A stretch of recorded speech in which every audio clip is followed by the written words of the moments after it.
Здравствуйте! В эфире телеканала программа «Актуальное интервью» в студии Кристина Якупова. В этом году в Якутии планируют ввести не менее 500 километров автодорог. Половина из них строится по нацпроекту «Безопасные качественные дороги». Объем выделенных средств составит в этом году более 7 миллиардов рублей, что на 2 миллиарда превышает бюджет прошлого года. Помешают ли западные санкции планам в дорожно-транспортной сфере региона? Об этом и не только мы узнаем у гостя студии Владимира Сивцева, министра транспорта и дорожного хозяйства республики. Владимир Михайлович, здравствуйте. Здравствуйте. Какое давление оказывают на дорожников введенные санкции? Сегодня дорожные организации практически не ощущают того санкционного давления, которое имеется. Все материалы, все оборудование закуплено заранее, и, соответственно, они готовы выйти на проведение дорожно-ремонтных работ. По нацпроекту «Безопасные и качественные автодороги» сколько дорог строится в Якутске и когда завершится реконструкция проспекта Ленина? В этом году в рамках национального проекта «Безопасные и качественные дороги» планируется в Якутске отремонтировать более 34 километров дорог. Это такие дороги, как Каландрашвили, Билибино, Ильминская, Пирогова, Очиченко. Такие значимые дороги, по которым было больше всего, обращений граждан, в том числе. Кстати говоря, и по Устах-Избекова, это в районе поселка Геологов, также будет отремонтирована дорога с открытием городского автобусного сообщения. Что касается проспекта Ленина, то сегодня наверняка все горожане видят ход работ. Здесь нужно отметить, что все-таки есть небольшое отставание, это порядка 2 недель. Вместе с тем подрядчику было указано, чтобы он усилил, соответственно, количество людей и техники на объекте. Сегодня проспект Ленина закрыт на участке от площади Орджоникидзе до улицы Короленко. Буквально на днях закроется участок от улицы Амосова до улицы Кирова. И, соответственно, далее в текущем году работы по замене дорожного полотна и асфальтированию, они будут запланированы в целом до октября месяца. Соответственно, этапностью отдельные участки будут открываться или закрываться в зависимости от стройготовности. И, соответственно, также с перекрестками, пересекающими проспект Ленина, также будет по отдельному графику тоже будет открываться. Хотелось бы обратиться к гражданам, отнестись с пониманием к временным трудностям. Планировались также работы в этом году, например, на улице Пояркова и на улице Дзержинского, но учитывая транспортную схему, мы немножко скорректировали планы совместно с окружной администрацией, чтобы не создавать сложностей, не создавать пробок и каких-либо других ограничений в передвижении. А когда завершатся ремонтные работы на автодороге НАМ? Автодорога НАМ, да, на участке от Усть-Хатына до Жатая, практически до Мархи, до 50 лет Советской Армии. Дорога второй категории, 4-полосная, с разделительной полосой. Современная дорога. Планировалось закончиться в 2023 году, но сегодня есть все предпосылки, и подрядчик успешно справляется со своей работой. Мы досрочно должны отремонтировать данный участок до сентября текущего года. А с другой стороны, хотелось бы отметить, что в этом году начнутся работы также по улице Можайского. Также это будет, это узкое место, будет расширено тоже до 4 полос. Пойдут навстречу в сторону поселка Марха. И, соответственно, мы в следующем году также начнем реконструкцию второго участка. Это уже от 50 лет Советской Армии до Стелла Марха, до соединения с улицей Можайской. А какова ситуация по другим региональным и федеральным автодорогам? Сегодня по региональным дорогам хотелось бы отметить, что все объекты законтрактованы.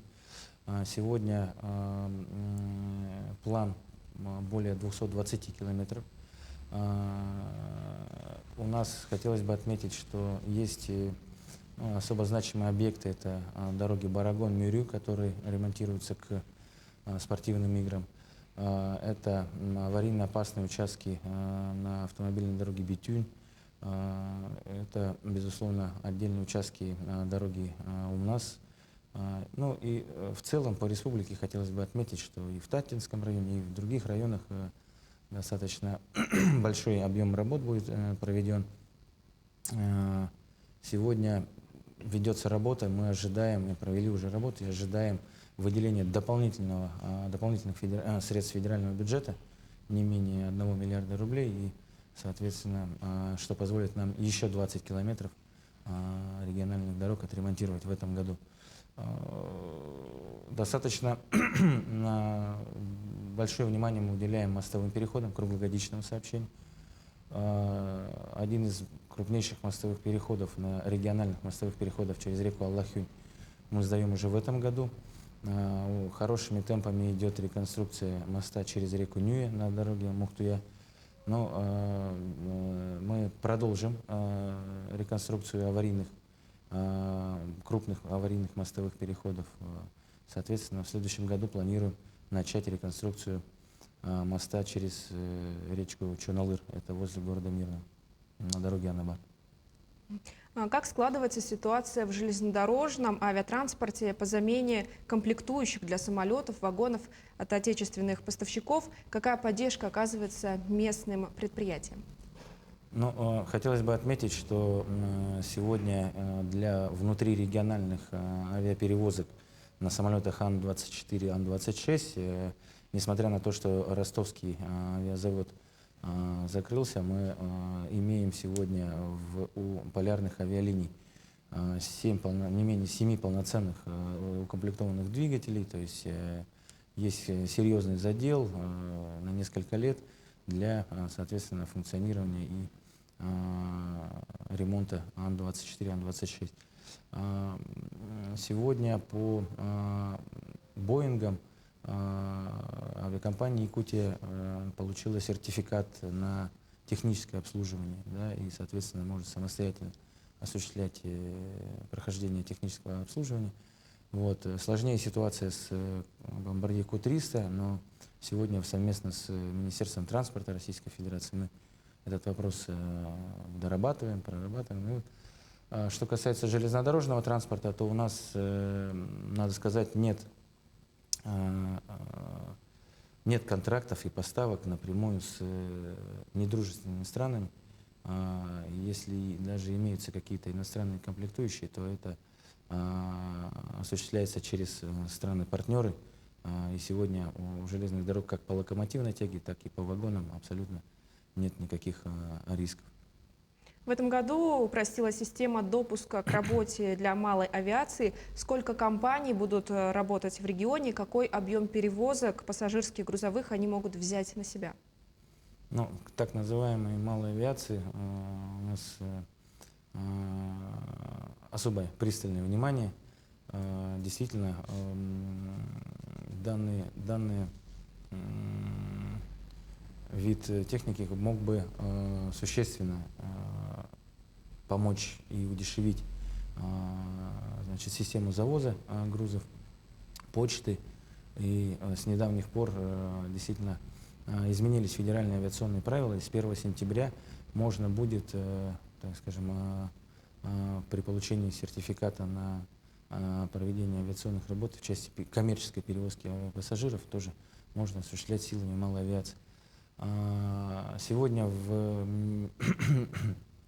территориальном управлении Росавиации зарегистрировано порядка 60 эксплуатантов. Вместе с тем сертификат летной годности имеет только пока 26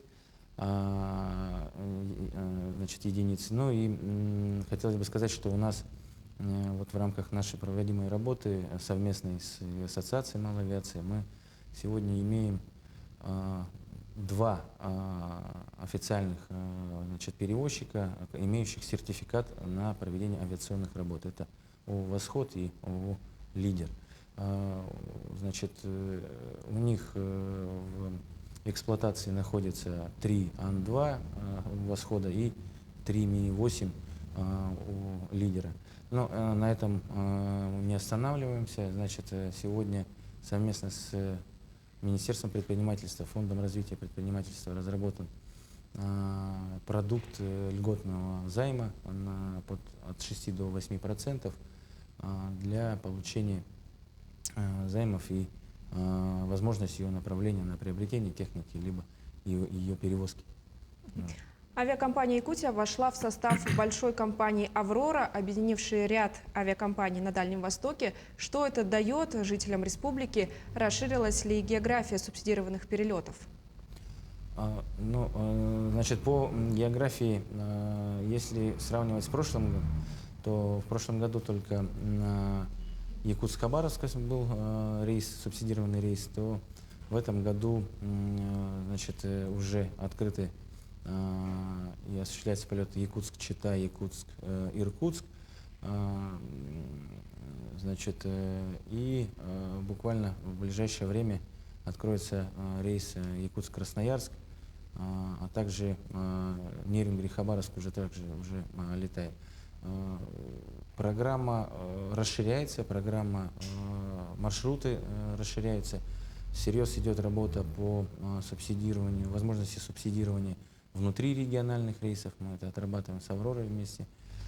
Сегодня идет такое плодотворное взаимодействие.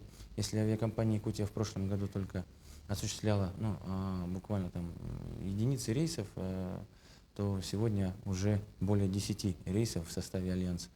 И, конечно же, это субсидированные билеты в 2 раза ниже рыночных. А вот что дает жителям республики то, что Якутия вошла в состав компании «Аврора»? Первое – это возможность летать внутри региона по льготным билетам.